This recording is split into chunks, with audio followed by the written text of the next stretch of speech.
Hello everyone, कैसे हैं आप सभी लोग। मेरा नाम है सुनील बिश्नोई और आप लोगों के लिए आज का जो एचटेट का पेपर मॉर्निंग शिफ्ट का है उसके सटीक आंसर आप लोगों को शेयर कर रहा हूं मैं। यानी कि 3 दिसंबर 2023 के मॉर्निंग शिफ्ट में जो एचटेट का एग्ज़ाम गया है उस एग्ज़ाम के सटीक आंसर हम लोग यहाँ पे पढ़ने और सीखने वाले हैं। आप बताइए मुझे कमेंट में कि आपके टोटल मार्क्स कितने बने हैं और क्या आपको यकीनन हमारी क्लासेस से बेनिफिट भी मिला है क्या, वो भी आप शेयर कर सकते हैं। एक सवाल पूछा गया था 1857 के रिवॉल्ट से लेके यानी कि 1857 की क्रांति के दौरान निम्नलिखित में से किसने रोहतक में ब्रिटिश ठिकानों पर आक्रमण किया।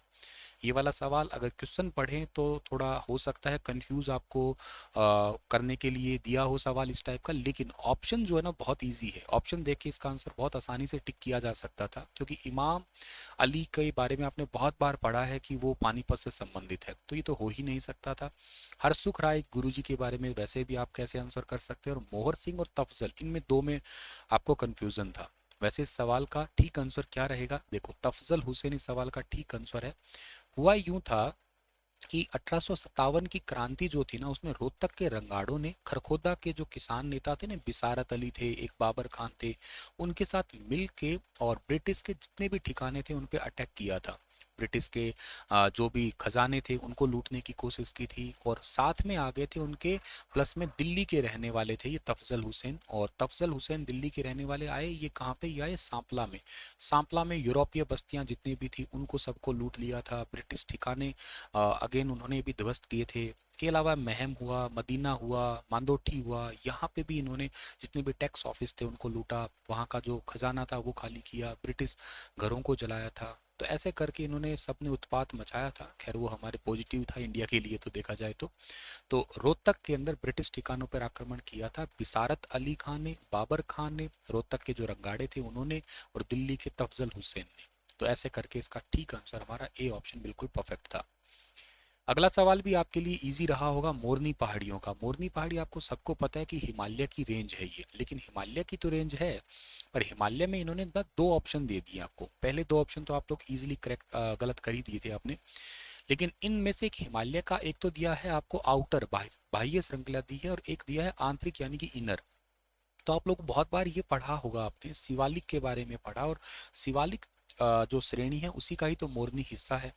अब ये हिमालय की आउटर रेंज है, सबसे नई बनी रेंज है, नवीनतम रेंज है, तो इसका ठीक आंसर हमारा सी वाला ऑप्शन जो है ना बिल्कुल परफेक्ट रहेगा। जिस बच्चे का ये पेपर था उसने बिल्कुल ठीक कर रखा है वैसे ही आंसर।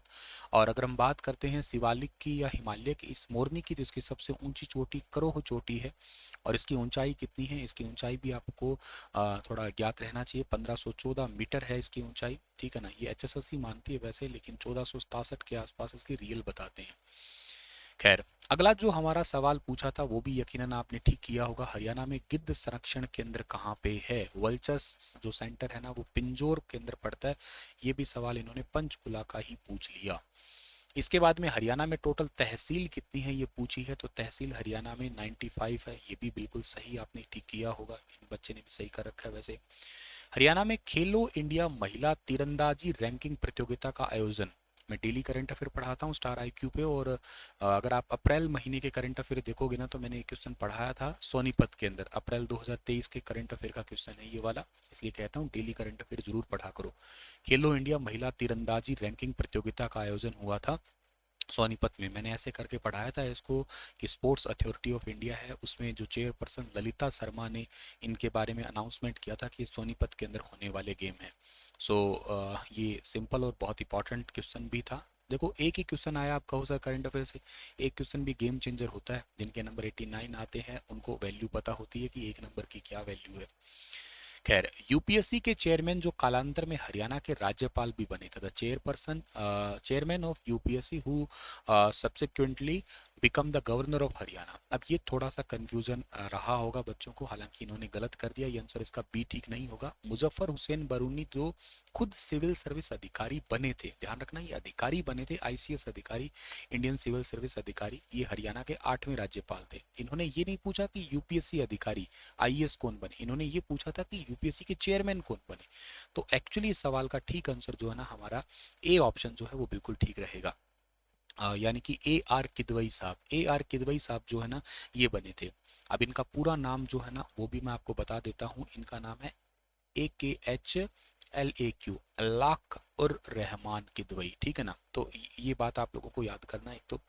अच्छा, इसके अलावा ये जो है ना मतलब कई राज्यों के राज्यपाल रहे। वैसे अपने हरियाणा के 13वें नंबर के हरियाणा के अंदर जो है ना राज्यपाल रहे थे ये किदवई साहब। 14th राज्यपाल रहे थे शायद, हाँ 14th राज्यपाल रहे थे, 14th नंबर के राज्यपाल रहे थे हरियाणा के अंदर ये।